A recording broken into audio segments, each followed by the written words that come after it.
Well, shalom, dear friends, and welcome to our Genesis Bible study. And today we will be in chapter 25 of Genesis. So let's go ahead and get started with our preliminary material from my PowerPoint. The first slide I have is a new one because I have a new book that has recently been published. It's called Nazarene-Essene Theology. It is kind of an overview of the beliefs and teachings of the Nazarenes and Essenes, a sect of Judaism, kind of like the Pharisees and the Sadducees, during the Second Temple era. Most of the books that I've written, this is book number 7 for me, and most of those books have been about this subject, about the Second Temple era, commentaries on the books of the New Testament, and so forth. If you are interested in the connection between the Nazarene and Essene sects of Judaism and Jesus, Yeshua, and his followers and the Christian church, I encourage you to get my first book, which I don't have a picture of, and that is called Yeshua, He Will Be Called a Nazarene. All of my books are, best place to get my books is from Amazon. So they're for sale there. A few other bookstores. I think Barnes and Noble has one or two of my books. But that first book, He Will Be Called a Nazarene, makes the case for that connection. This book does that also, but on kind of a smaller scale. So this is a kind of a systematic theology book that goes from Genesis to Revelation. And it's basically all that I believe the Bible teaches from one cover to the other. So if you're interested in getting some good background material for this, this book, Nazarene-Essene Theology, spends a lot of time in the book of Genesis and talks about some of the things that we have been talking about and will talk about. So yeah, I want to do a little marketing for my latest book.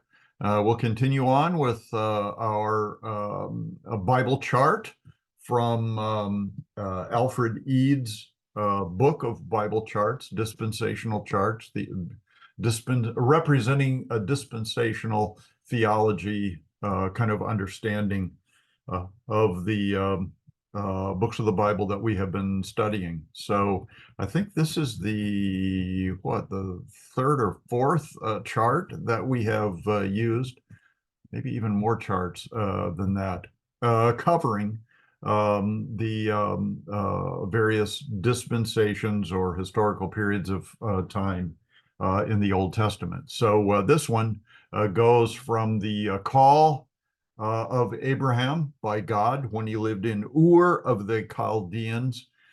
And it kind of follows his life, the birth of his son Isaac. Isaac has been the focus of our studies lately in chapters 22, 23, and 24. Then will come Yaakov, Jacob, whose name will be changed to Israel. And then the 12 sons of Jacob end up being the patriarchs of the chosen people, the nation of Israel, the Jewish people. And then this chart comes to an end in the book of Exodus. We will conclude this Bible study before we actually get to the Exodus, but we will be with the Hebrews, with the Jewish people during their the initial part of their stay in Egypt. We've also been looking at maps. This is a map of the migration of Abraham when he left Ur of the Chaldeans and went to the Promised Land, which I'm circling with my cursor now. The next map that we look at has the journey that Abraham and Sarah took to Egypt, spent a little bit of time there, came back. And the reason that we are looking at these maps is that God promised Abraham and then later Isaac and Jacob that all the land that their eyes gazed upon and all of the land where their feet would tread was going to be given to them as the promised land. That is specified in Genesis 13. We also have a quote from Genesis 15 here that gives the what kind of the real estate boundaries of the promised land. It will go from the river of Egypt, which I take to be the Nile, on the west, to the great river, the river Euphrates. Here it is, the Euphrates River on the north and on the east. So you can see from this map that the boundaries of the Promised Land are way, way bigger than the modern day state of Israel. But even the biblical era state of Israel did not extend to the full boundaries, which hints at the prospect of the entire land being occupied by the chosen people of God. And I believe that will probably take place during the millennial kingdom, the 1,000-year kingdom, after Messiah, after the Christ returns for his second coming. We have blown up this map to give us a little bit larger scale of some of the major events that take place in the lives of the patriarchs here, especially Abraham and maybe Isaac. So those are the maps that we've been looking at. We have also been looking at Hebrews chapter 11, verses 8 and following, that talk about this first couple of generations of the patriarchs, Abraham and Sarah, and how they were faithful to believe in God's promises and receive the blessings and the benefits as a result of their faith. And the final couple of verses here talk about chapter 22 of Genesis, where God commands Abraham to take his son Isaac to Mount Moriah, and there to sacrifice him as a burnt offering. In other words, to kill him as he would kill an animal sacrifice. And Abraham, as hard as it was for him, was obedient to that. And so he received the reward of receiving Isaac alive to continue his life, and that a substitute, a ram caught by its horns in a thicket there, was given as a substitute for Isaac, which is kind of an illustration of the whole idea of the atonement that God has provided for the sins of all mankind. Since our first parents, Adam and Eve, were sinners, we have inherited that sin nature from them. And so when Jesus came, when Yeshua came, he died on the cross, shed his blood as a sacrifice for the sins of the whole world, believers and unbelievers alike. But it's only the believers who receive the benefits of that atoning sacrifice of the Messiah. Well, today we are going to talk about what we might call the extended family of Abraham. So I have here a kind of a line drawing of the family of Abraham, but it starts with Terah, the father of Abraham. And Terah had three sons. One was named Haran, one was Nahor, and one was Avram, whose name was later changed to Abraham. Haran died before reaching Haran in Syria, where the family lived for a while until Terah died. And then Abraham left the family estate there in Haran and moved south into the promised land proper. And when he went, he and Sarah, his wife, her name was originally Sarai, they took Lot with them. Lot was the son of Haran, who had died, and so Lot traveled with them to the promised land. And we've experienced a little bit of the history of Lot when he was kidnapped by 5 Eastern kings. And of course, Abraham rode out to rescue him with his small, like, reconnaissance force of mercenary soldiers from his family, and rescued Lot and brought him back safe and sound. We also had the story, that was Genesis 14. We also had the story of Sodom and Gomorrah, where Lot chose to live. And, we learned about, let's see, that was, I guess Sodom and Gomorrah was like chapter 19 or something. And we learned about the kind of what we would nowadays call an illicit relationship between Lot and his two daughters. and how that produced um, uh, two sons who would be the patriarchs of people groups. The oldest daughter gave birth to a child that was named Moab, and then he is the ancestor of the Moabites, people that lived kind of southeast of the Promised Land. The Ammonites would be modern day Jordanians. Ammon is the capital of modern day Jordan. So we have Lot's side of the family, and we can see how, from a small family group of a father and three sons, we have one nation born, we have another nation born.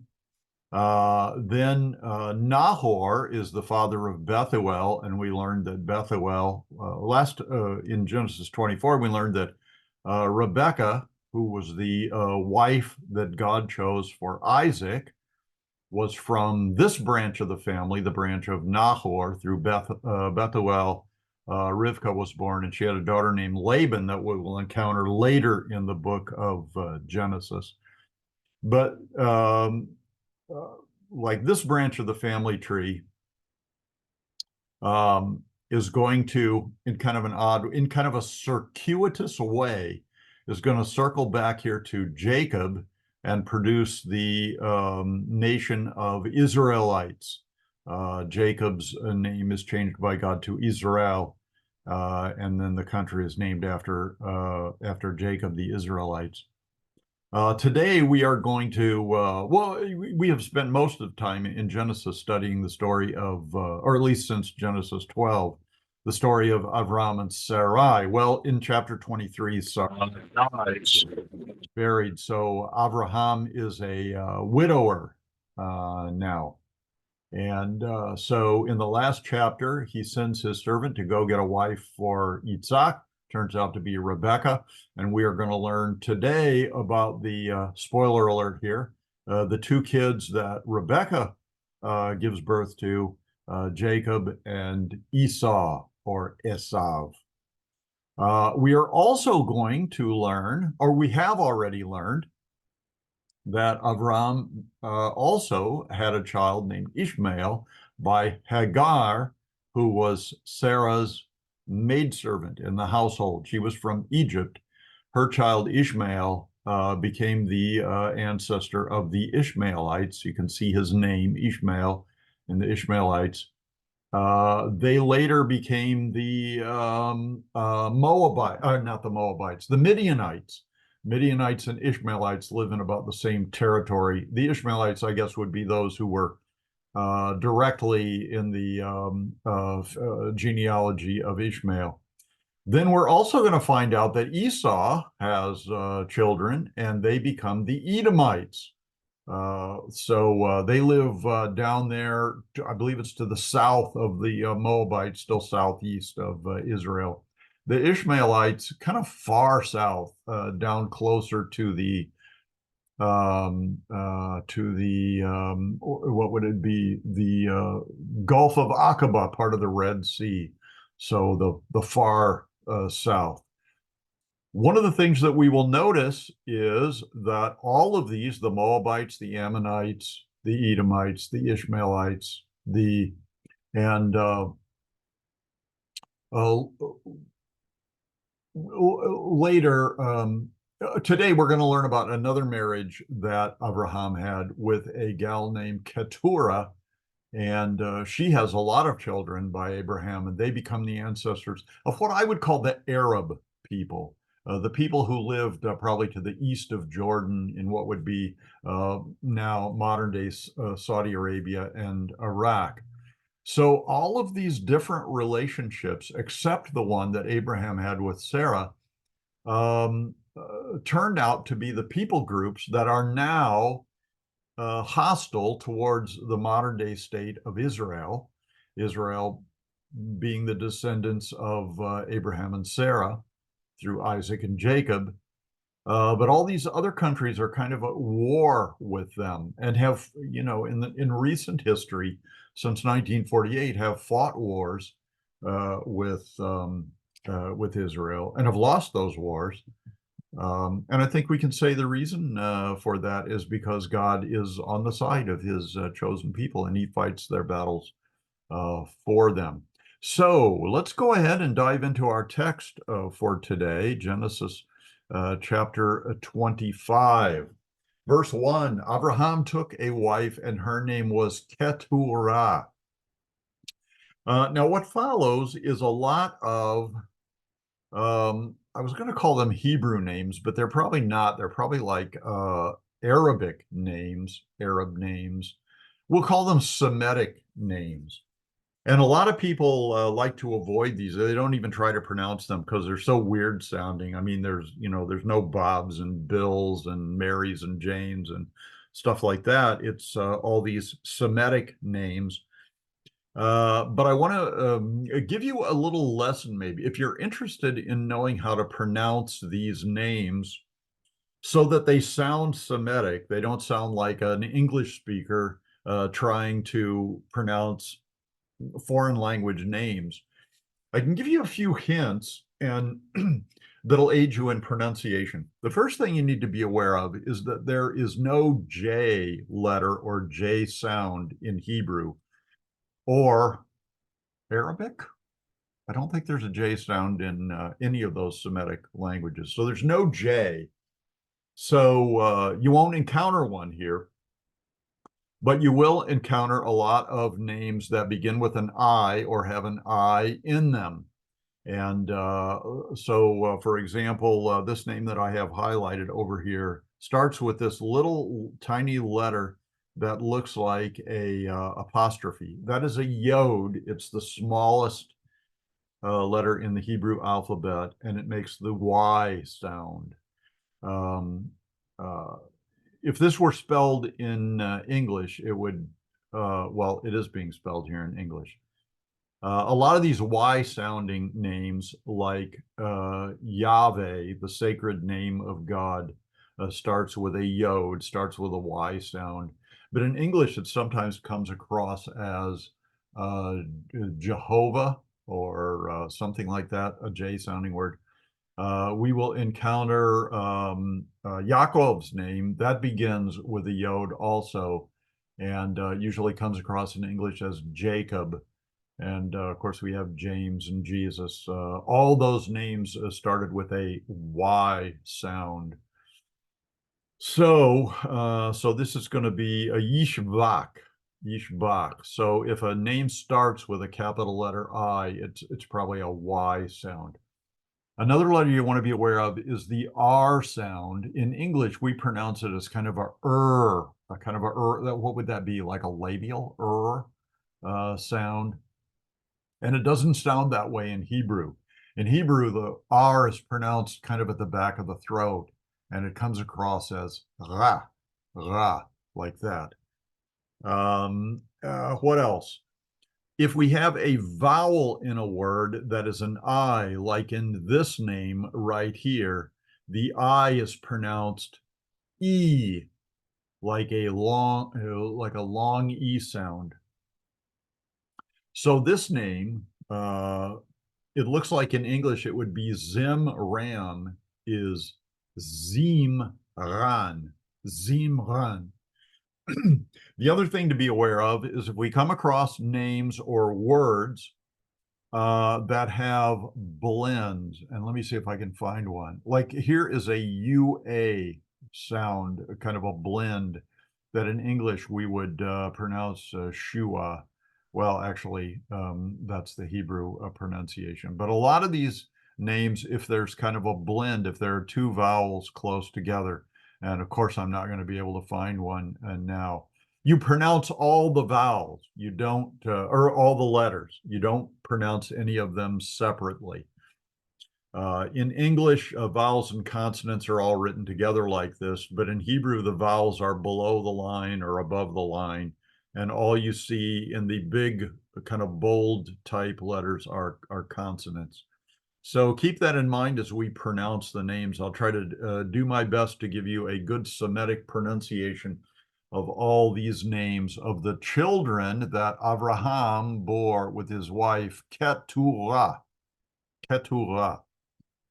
She bore him Zimran, Yokshan, Medan, Midian, Ishbak, and Shua. Yokshan, which we had here, Yokshan begot Sheva. You've heard of the Queen of Sheba. Well, that's probably, she was probably born in the land that was settled by this child that was birthed by Abraham and Keturah. So this is Sheva, Dedan, and the sons of Dedan were the Ashurim. Now, Ashur, this sounds like a people group rather than a person's name because it's an im ending. That's a plural ending. So these could be the ancestor. Dedan could be the ancestor of the people who lived in Ashur, which became like the Assyrian Empire. So that would be like modern day Syria and Iraq. So this people group name gives us some insight into where they settled geographically. The Lethushim and the Leumim. See, I pronounced the and the u separately. Leumim. Never heard of either one of those two, but Ashur was a nation. It was an empire. Nineveh was the capital of it, and so forth. So verse 4, the sons of Midian, which we encountered earlier, and said that the Ishmaelites lived in Midian, and this guy is probably the ancestor of the Midianites. But again, those in the specific genealogy of Ishmael were called Ishmaelites. The sons of Midian were Ephah, Epher, Hanoch, Avidah, Eldaah, two A's pronounced, both of them are pronounced. All these were the children of Keturah. And Abraham gave all that he had to Isaac. Remember, Isaac is the promised child. Abraham tried to get God to accept his servant, the eldest servant in his household, named Eleazar, as the heir of his household when he and Sarah were having trouble having children. But God did not accept that. God was counting on this promised child that named Isaac that Abraham and Sarah eventually received. So, not surprising that that Abraham gave all he had to Isaac, the son of promise. He had other children like Ishmael, but sent them away to different territories, so they would not compromise the family inheritance of Isaac. But not only the material goods were inherited, but the spiritual heritage and legacy as well was received by Isaac, not Ishmael. Ishmael was blessed by God, but the spiritual inheritance of being on that red ribbon of salvation in our chart fell to Yitzhak. But Abraham gave gifts to the sons of the concubines. Hagar would be one, and Keturah would be another. Although he probably, after Sarah's death, he probably married Keturah.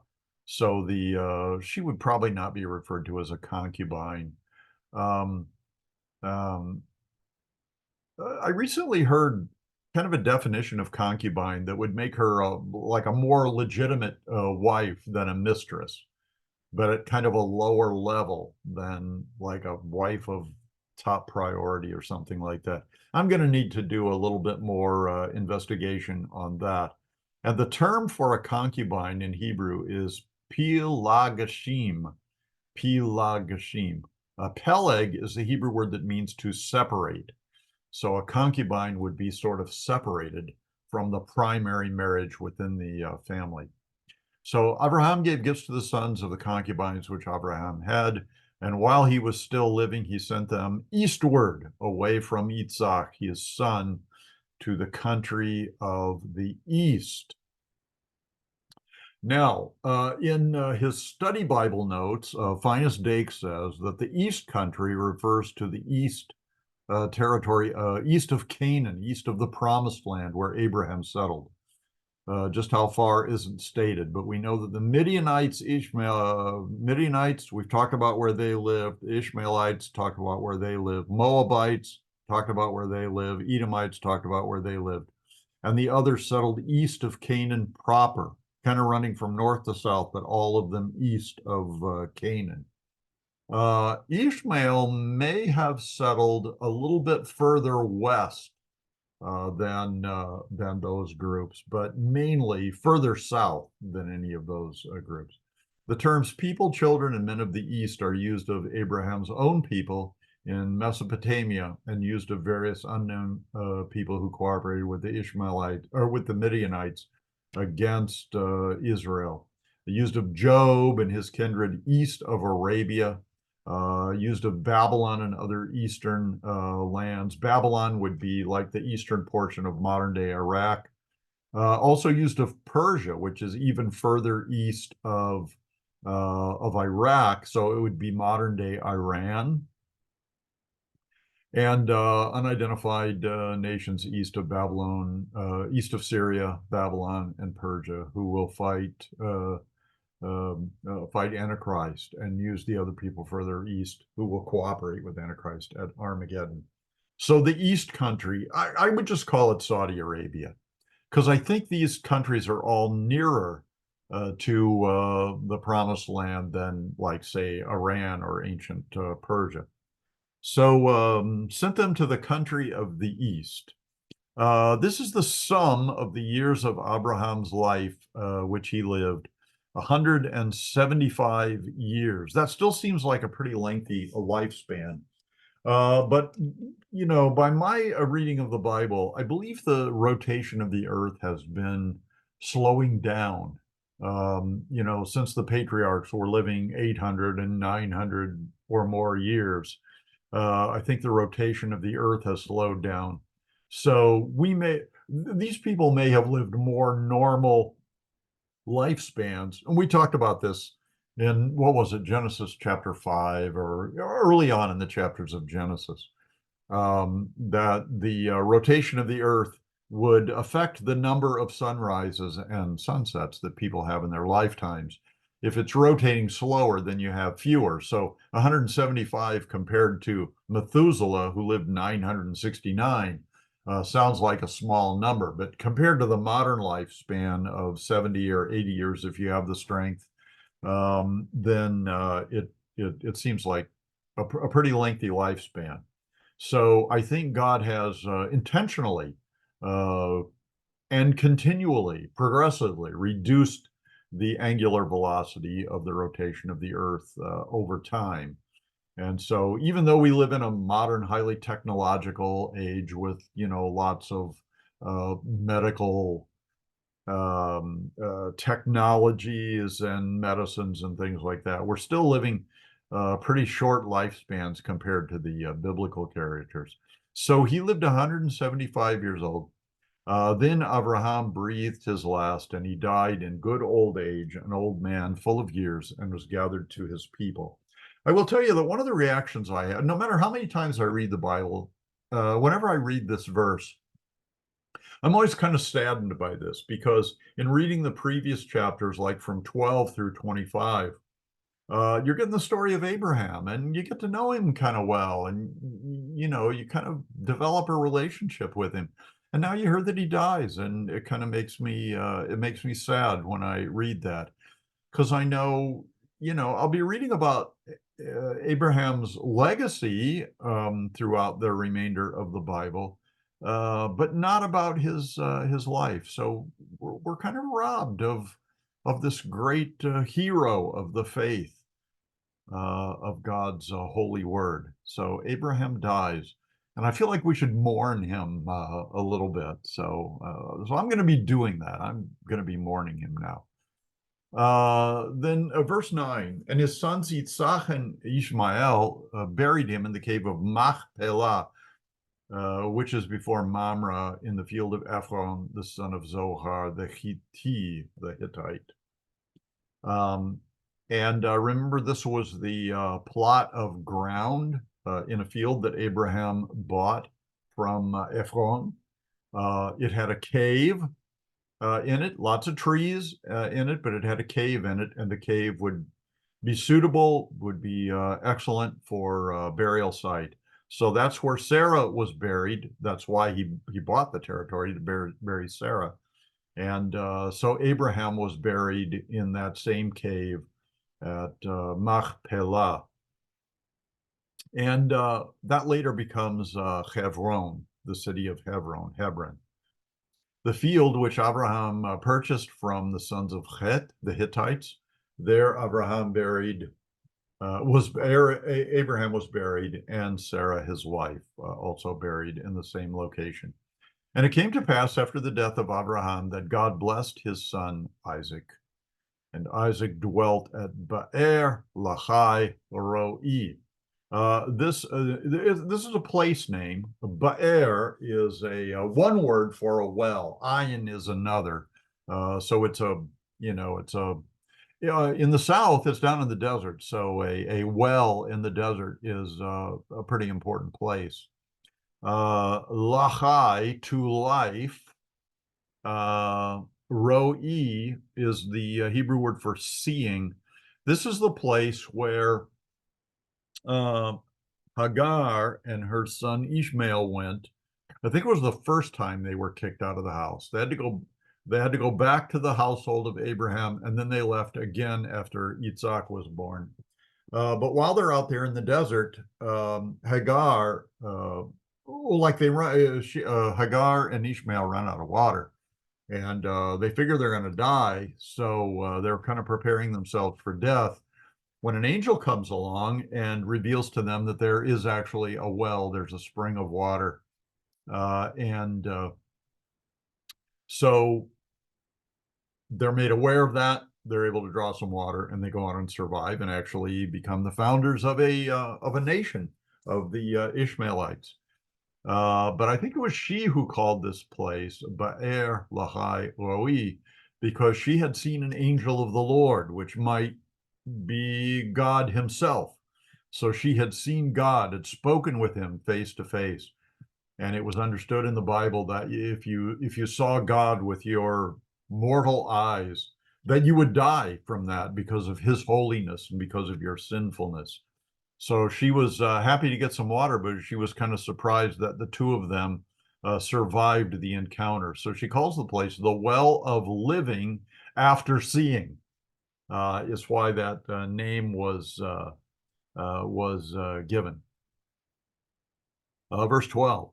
Now this is the genealogy of Ishmael, Abraham's son, whom Hagar, the Egyptian, the Mitzrai, Sarah's maidservant, bore to Abraham. And these were the names of the sons of Ishmael, by their names according to their generations. The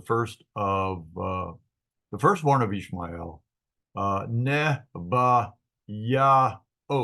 So here's a J in the middle of a word, but we've already said Semitic languages don't have a J. So it's Nebayaot. And then Kedar, Advil.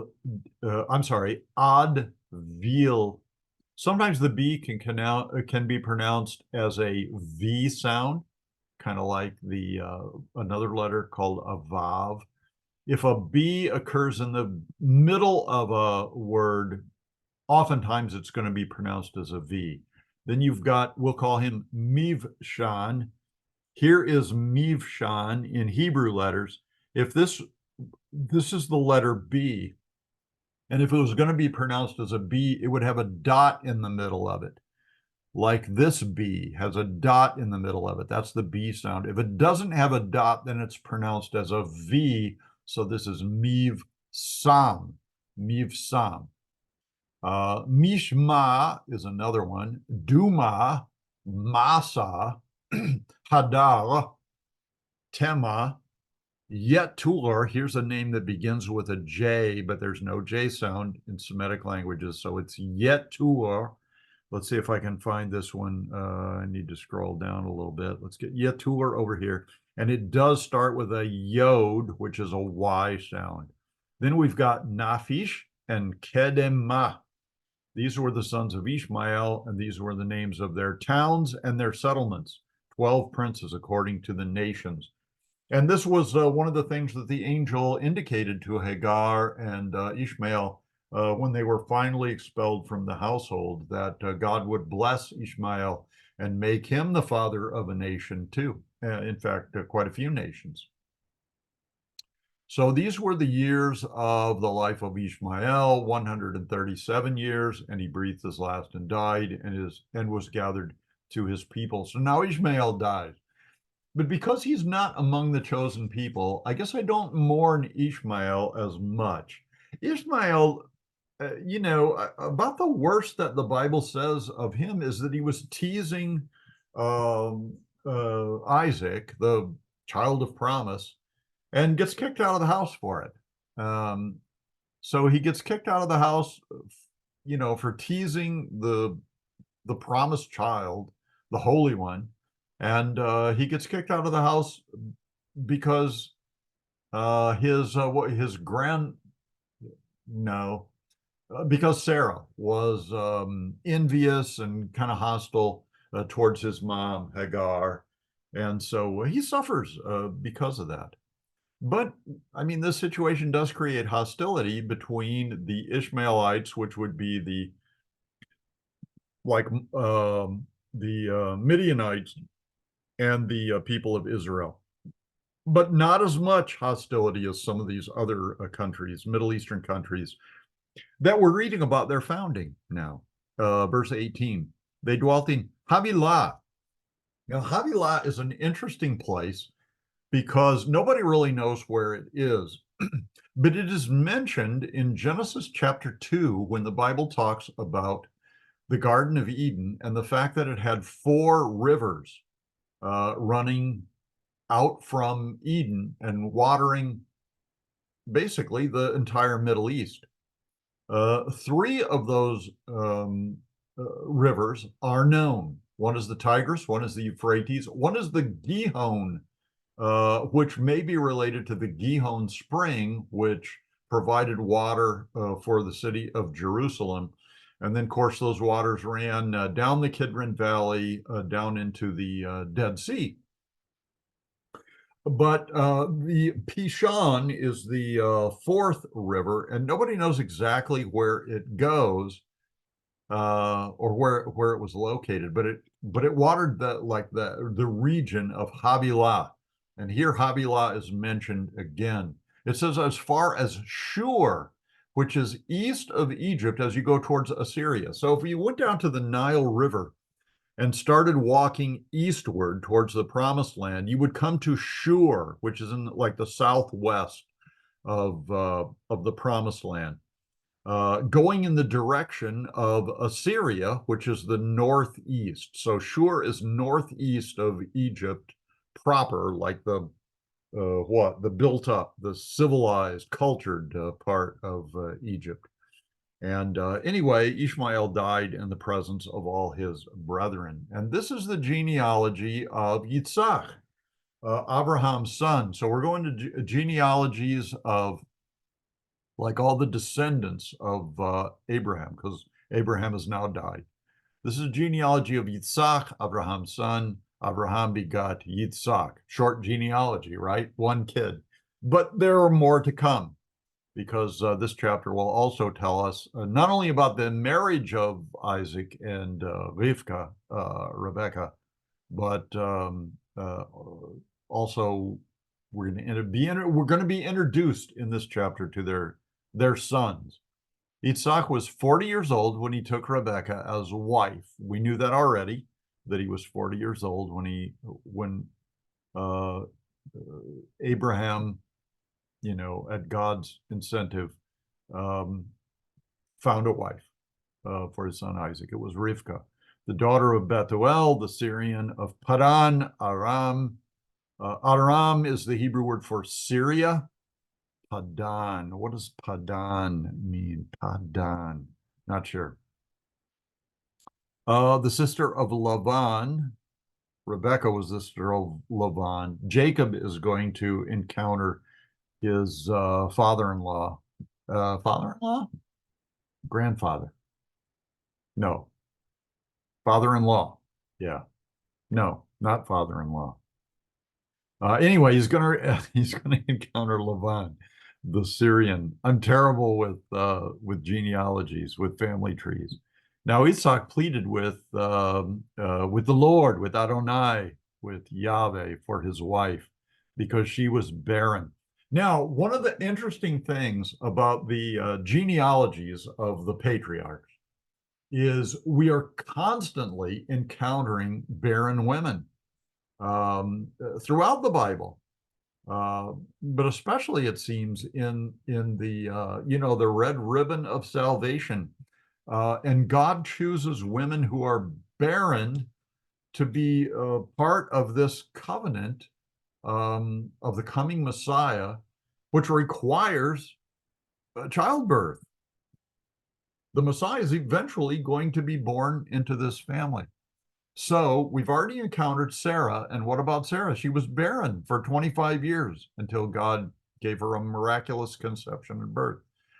Now we encounter the next generation and Rivka. Rebecca is also barren. In the following generation, Jacob's favorite wife is Rachel, and she's barren. So far, every generation, the women who must needs give birth to children to bring the Messiah into the world are all barren. So maybe God does this on purpose just to show his mighty power and his grace towards people that he has chosen. So Isaac pleaded with Yahweh for his wife because she was barren. And Adonai, the Lord, granted his plea, and Rivka, his wife, conceived. So miraculously, maybe. And I know we've talked before about the sacred name of God. Um, Normally, our English Bibles, use this approach, spelling the word Lord with all capital letters, but the last three letters are smaller font. The Hebrew word for Lord is Adonai. So usually, even if you're reading a Hebrew Bible, here's the sacred name, here's the sacred name. The vowels that are provided for this word are the vowels for Adonai. So you usually pronounce it Adonai. In that new book that has come out, I have a section on the sacred name and explain how we can know what the sacred name is based on just what the Bible teaches us and what we know about Hebrew grammar and whether or not it should be pronounced and things like that. So I have a whole section on that if you're interested in the subject. And normally I feel like I should pronounce it Adonai, but I want you to know what the proper pronunciation is so you can use it if you deem it appropriate. So Rivka starts out barren, but but God enables her to conceive. But the children struggled together within her, that is, within her womb. And she said, if all is well, why am I like this? In other words, she was probably brokenhearted because she couldn't conceive children. Now she can, but it's no picnic. She's got twins, and the two twins are kind of having a battle inside her womb. So it's not a pleasant experience for her. So if you're not having a pleasant experience with something, what do you do about it? Well, you do what she did. She went to inquire of the Lord. I mean, if she inquires, she's asking him a question. Well, what's the question? It's probably this: if all is well, why am I like this? Why is this happening to me? And Adonai said to her, two nations are in your womb. In other words, the children that you're having, it's going to turn out to be Jacob and Esav, or Esau. Those two are going to be patriarchs of a nation. One of them will be Israel. The other will be Edom. So two nations in your womb, two peoples. So Israel and the Edomites shall be separated from your body. One people shall be stronger than the other, and the older shall serve the younger. Now, when we get to the story of the birth, we're going to find out that Esau, I mean, anytime you have twins, well, I won't say any time, because I guess they could be delivered by C-section and they could both be born at the same time, maybe. But normally in a natural birth, one of the two twins is born first and would thought to, have the birthright as the eldest son. And then the second one comes out. And although, they were conceived together and they're the same age, still the one who comes out first is thought to be the older. And so it's going to turn out that Esau is going to come out first. So you would think he would be the chosen one, would be the one to receive God's blessing, and he would bring the Messiah into the world. But it's not that way. The younger will serve the older. I'm sorry, the older will serve the younger. So it's just reversed.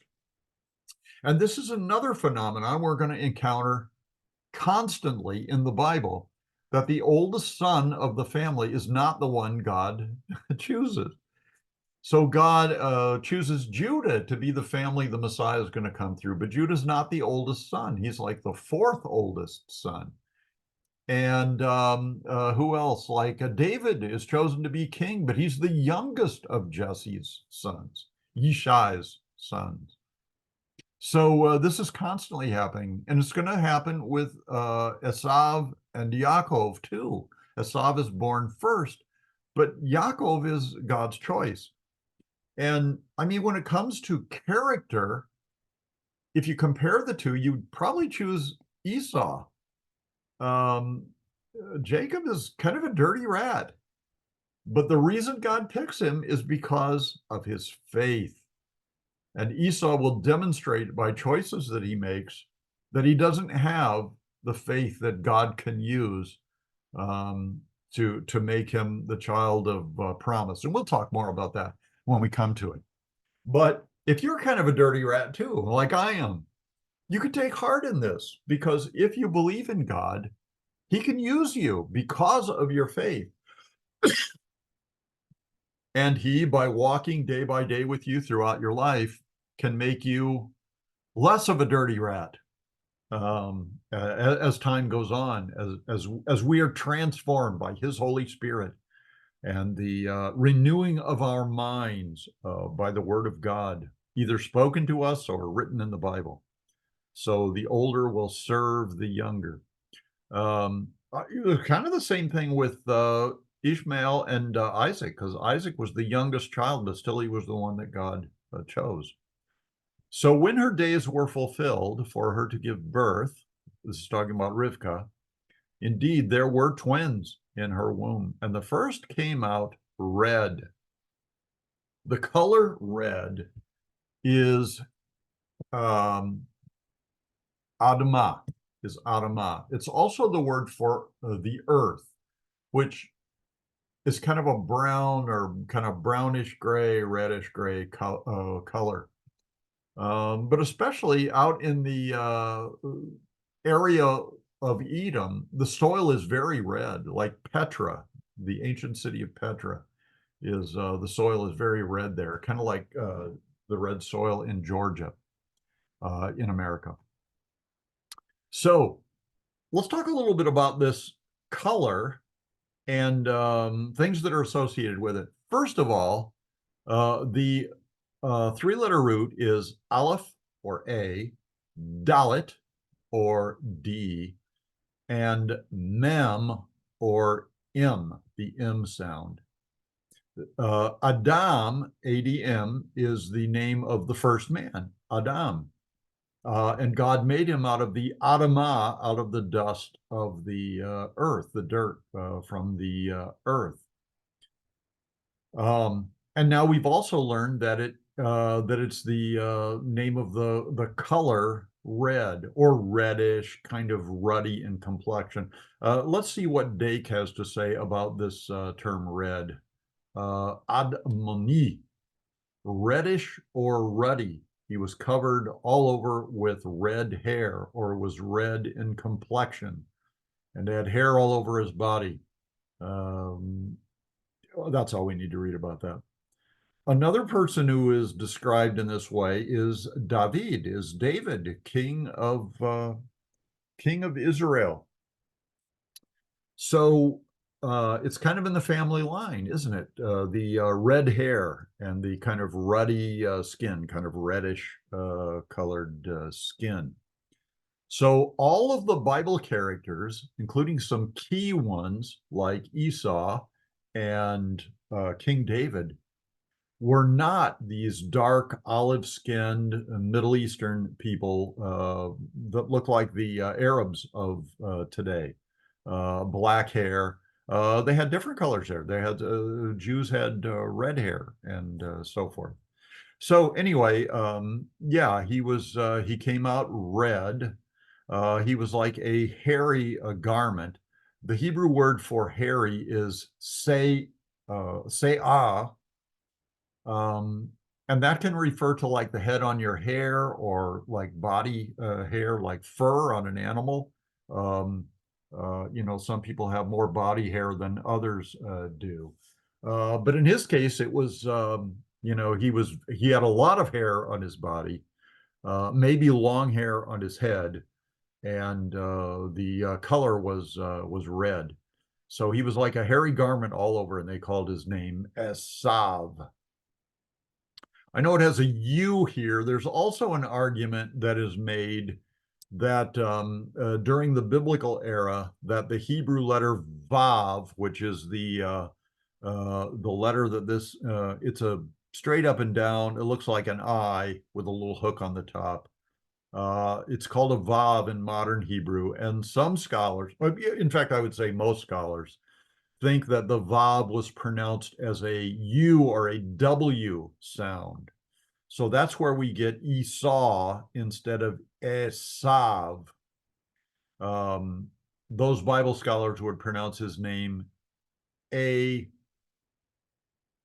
Asu, like a W sound, Asu. But in my book, I make a case that the Vav should be pronounced like in modern Hebrew as a Vav, and that it was always pronounced that way. I make a case for that as well. We may be going a little bit too technical here. So anyway, his name Esav, I believe that means hairy, and I'm not sure why, because here is the word for hair, say ah, with an R on the end. Here, like the middle letter here is ayin. The first letter here is ayin. The first letter here is a seen, and the middle letter here is a seen, but the letters are like switched around. But I know a lot of Hebrew scholars say that if the same letters are anywhere present, it doesn't matter what order they're in. So anyway, I guess Esav is a reference to hair, and is Adam or Adamah, which is the color for red. So the country takes its name from the red characteristic of Esau, but the mountain where he lives, where he settles, is Mount Seir, the hairy mountain. So, okay. Verse 26, afterward his brother came out, and his hand took hold of Esav's heel. Now, this is where it's fun to know a little bit of Hebrew. If you just read that in English, you would think, so what? It's just talking about his heel. But over here, this word is saying he grabbed hold of, chazah, but in or to the cave of Esau, the heel of Esau. But if we look at the word heel here, it's ayin, kuf, beit. And then we look at Yaakov's name. The last three letters are ayin, kuf, beit. He has a yod at the beginning of his name. that's added on. But these two words are related, heel and Jacob, his name Yaakov.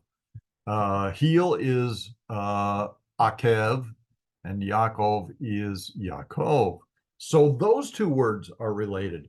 So in other words, when his parents named him named him Yaakov, they were calling him the heel. Now, in English, when you talk about a guy who's a heel, he's not a very good guy. He's kind of shifty and maybe a deceiver and kind of cheats on stuff and things like that. But we're going to find out that that's who Jacob is. He's a heel. He's not a nice guy. As we're going to see in this chapter, he's going to cheat his own brother in a way. He's not really cheat him, but he's going to steer him in the direction of being deprived. So Jacob is going to kind of take advantage of Esau. And Isaac was 60 years old when he bore them. Now, we know that Isaac was 40 years old when he married Sarah, when he married Rivkah, and Rivkah was barren. So how long was she barren? 20 years. Well, I guess we would say 19 years old, 19 years, because she conceived in that last year and then gave birth to him when Isaac was 60 years old. So she was barren for 20 years. So just a few verses have passed, but many years have passed when she bore them. So the boys grew, and Esav was a skillful hunter. So he's kind of a he-man. He's kind of got a red complexion, very hairy, got a hairy chest, kind of a he-man. And he was a skillful hunter, a tzayid, which can also describe a fisherman. So a hunter and a fisher is a tzayid in Hebrew. In this case, it's like land animals that he hunts. So he's a man of the field. He's an outdoorsman. He loves to be in the woods. He loves to be out in the desert hunting and maybe doing, whatever outdoorsmen do. He's the Tim Allen of the Bible, outdoor man. But Yaakov was a mild man, dwelling in tents. So Yaakov was not an outdoorsman.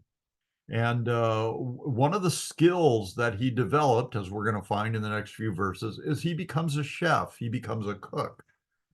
And so these two boys are about as opposite as you can get. Jacob is the mild-mannered one. Esau is the he-man. Esau is a hunter. Jacob is a cook. I mean, not that there's anything wrong with either of those kind of life pursuits of hunting or cooking. They're both fine, but it helps us to define the kind of personalities of these two guys. And Yitzhak loved Esau because he ate of his game. So Isaac is kind of an outdoors guy himself, and he likes Esau probably taught him to hunt. And so he's dad's boy. Esav is dad's boy, ate of his game. But Rivka loved Yaakov. So Yaakov is a mama's boy. And Rivka is going to be very influential in his life. She's going to really guide and direct him, probably more so than his father.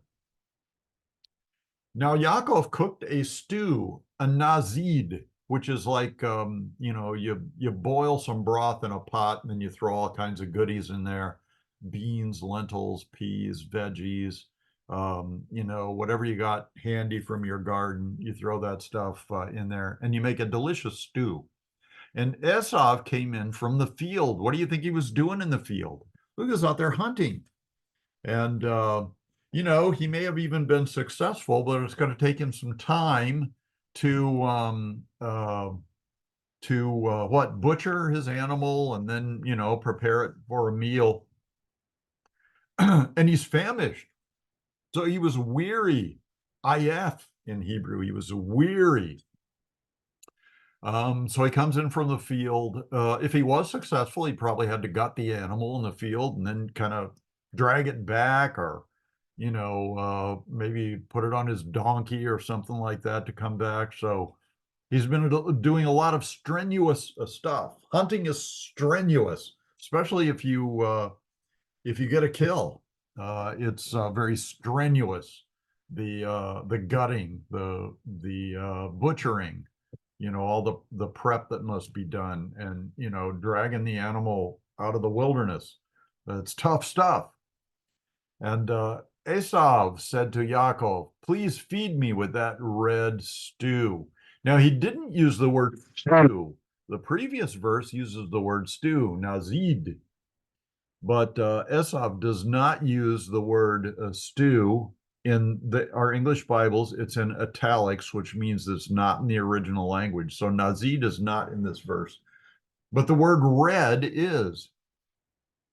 Here's red. We got down here, Edom is in the text, but no nazid. For I'm weary, Ayef, he said, I'm weary. Therefore his name was called Edom. Remember, Edom is the Hebrew word for red, or at least it's the root word for red. So because he called this stuff stew, his name was called Edom. Well, his name was not called Edom, but the country where he lived was called Edom. Now, it's called Edom because the soil is red. It's also called Edom because a red-haired guy founded the place. He lives on Mount Seir, which is the word for hair. He's a hairy guy. But the reason he was called Edom was because he was born, or because he was called, now I forget. He was called. It's this verse where the connection is made between the color red and the fact that the country or the nation that Esav founded was called Edom, which is also a word for red. So he was born red, but here he refers to the stew as red like stuff. He doesn't use the word stew. And that's why, according to the Bible, that's why the country he founded was called Edom, or the red country. And I just want to emphasize, and we'll be emphasizing this as we go all through this Bible study, that in the Bible, names are significant. We've seen that Jacob is called a heel because he grabbed his brother's heel, and that has implications as far as his character and personality are concerned. Same thing with Esau, only mainly physical things, hairy and being red. Adam is named after the material that God made him out of. Hava means life. She's the mother of all the living.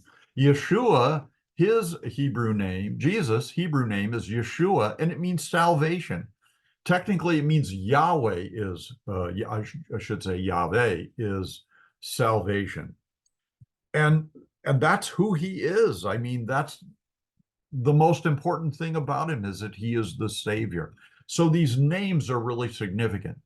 So, but it's hard to tell the meaning of these names unless you're familiar with some Hebrew. Now, if you have a Bible software program like this that I'm using here, Accordance, and there are other ones, Olive Tree is my favorite, and you get a Bible version that has, I think they all use Strong's lexicon to tell you about these words. So when I highlight the word red, then down in the information window, it tells me that the Hebrew word is Adom, and it means red. So you can learn the significance of these names by using software like this. And then you don't have to study Hebrew. But it's more fun if you study Hebrew. So if you are interested in studying Hebrew, we had a little Hebrew lesson on how to pronounce Hebrew names. We've talked about the meaning of names. And I mean, if you really get into this, like, you'll want to know what other words mean, not just names, like the word feed. Um, I'm totally unfamiliar with this word, la'at. There's a similar word that means like a small amount, um, but this is the Hebrew word for swallow. So, I mean, that's probably a bad example, but like birthright, for example, Bekorah in Hebrew means to be the chosen one, the like the first fruits of the field or the first fruits of the womb. And Bakar is used in all sorts of ways throughout the Bible. So, bottom line, if you would like to learn a little bit of Hebrew, on my YouTube channel, I have a playlist called Hebrew School. And it is a series of videos. I forget how many videos there are, quite a few, where I will teach you Hebrew, starting with the alphabet and, learning how to put consonants and vowels together and pronounce words and make sentences and teach you how to read the Hebrew Bible. And you'll become familiar with, a lot of these words so that when you come across them, you won't even have to look them up. And you'll be able to take a Hebrew text like this and just read it instead of an English. So if you're interested in Hebrew, check out my videos on Hebrew School. I'm doing a lot of advertising today. Okay, verse 31. But Yaakov said, sell me your birthright as of this day. So he's cooking the stew. Esav wants some of the stew. Yaakov will give it to him, but he'll have to pay a price for it. And what is the price that Yaakov is going to demand? His birthright, the privilege of being the eldest son in the family. And in a spiritual sense, having that red ribbon of salvation run through Esau's name instead of Jacob's name. Well, I don't know how much Jacob knows about the conversation that Rivka, his mom, had with the Lord when she was pregnant. But God has already predicted that the older, Esav, will serve the younger, Jacob. That Jacob is going to inherit the birthright. And here's where he gets it. Now, this could imply that Jacob knew about that.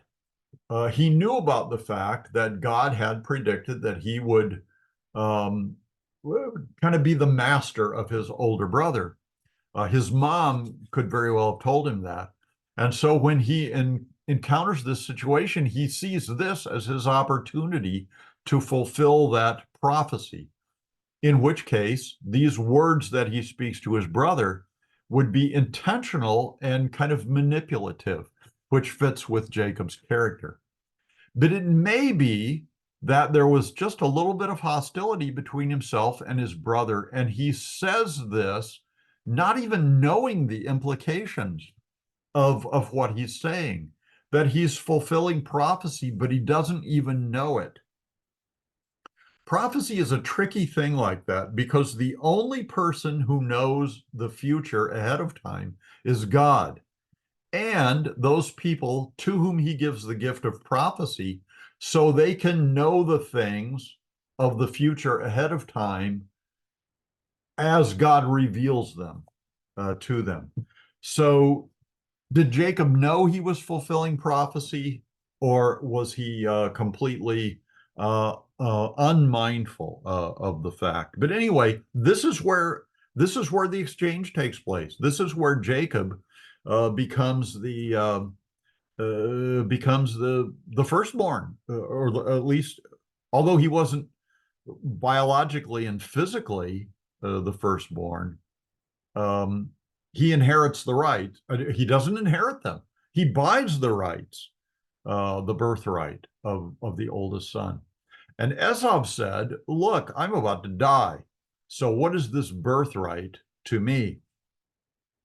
Now, it's hard for me to imagine that Esau was really that hungry. It's possible. He could have been on his like one step in the grave and the other hoping to sit at the dinner table and revive. So I don't think he was as close to death as he said that he was.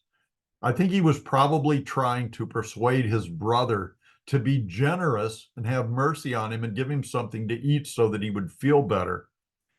But Jacob is not going to be gracious.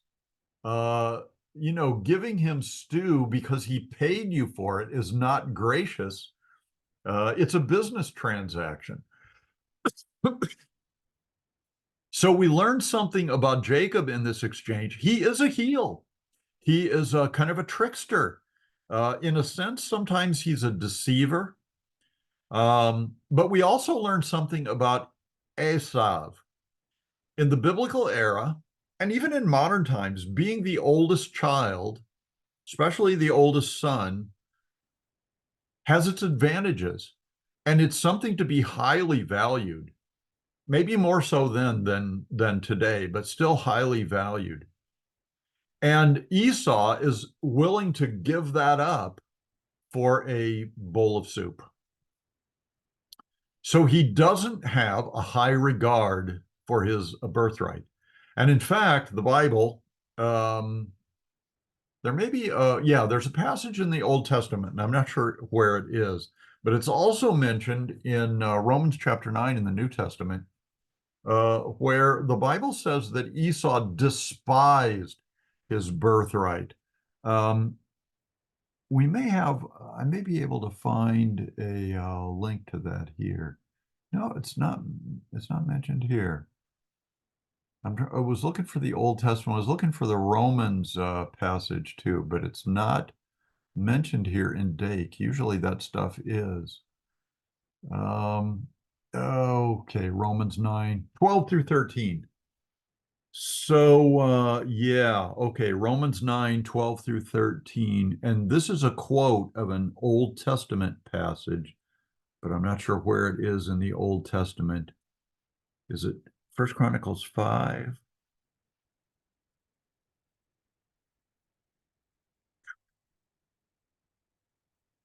Well, anyway, it's mentioned somewhere in the Old Testament, but in Romans 9, 12 through 13, Paul writes, "It was said to her, to Rivkah, the older shall serve the younger." That's the prophecy. As it is written, "Yaakov I have loved, but Esav I have hated." And then it goes on to explain why God, and now I'm going to have to explain why God hated Esau. Hate in Hebrew isn't as strong and hostile a expression as it is in English. Hatred is real animosity towards something, towards someone. In Hebrew, to be hated, sina, means to prefer someone else. I have not found a good English word that really defines what sina means. So I made one up. It means to disprefer. So when it says Esau I hated, it means that God preferred Yaakov to Esav. But again, this goes on to say that it's because Esav despised his birthright. So Esav is not that great a person. He's not that bright, I guess you would say. He's not that spiritual, okay? He's more of a physical guy, less of a spiritual guy. Yaakov, I was going to call him a wimp, but I shouldn't call people names. But you get the idea. Kind of a meek, mild-mannered kind of guy, but very spiritual. He's a man of faith, and that's why God chose him to be privileged over his brother. Verse 33, then Yaakov said, "Swear to me as of this day." So he swore to him and sold his birthright to Yaakov. Swearing was a big deal in those days. Like if you broke an oath, there was a death penalty that went along with that. So Yaakov wants to secure his privilege that he has just purchased at the cost of a bowl of soup. And so he has Esau swear to him, and Esau did just that. And Yaakov gave Esav bread and stew of lentils, and he ate and drank and rose and went his way. Thus, here's where the Bible says it: Esav despised his birthright. Yivez, buzz in the Hebrew word buzz means to despise, uh, to have hostility towards a person or thing. In this case, Esau just couldn't have cared less about his birthright. He kind of hated it. Uh, it may imply that he didn't want the responsibility of being the firstborn in the family. So that's our introduction to Jacob and Esau, and their stories are going to, go interesting, be interesting as time goes on. We'll see that character development continue to manifest itself and so forth. So that brings us to the end of our chapter. Let me go ahead and give you a blessing from the New Testament, since we quoted Romans. The grace of our Lord Jesus Christ, the love of God, and the communion of the Holy Spirit be with you all. In Yeshua's name, amen. Hope you'll be with us for our next Bible study on Genesis 26.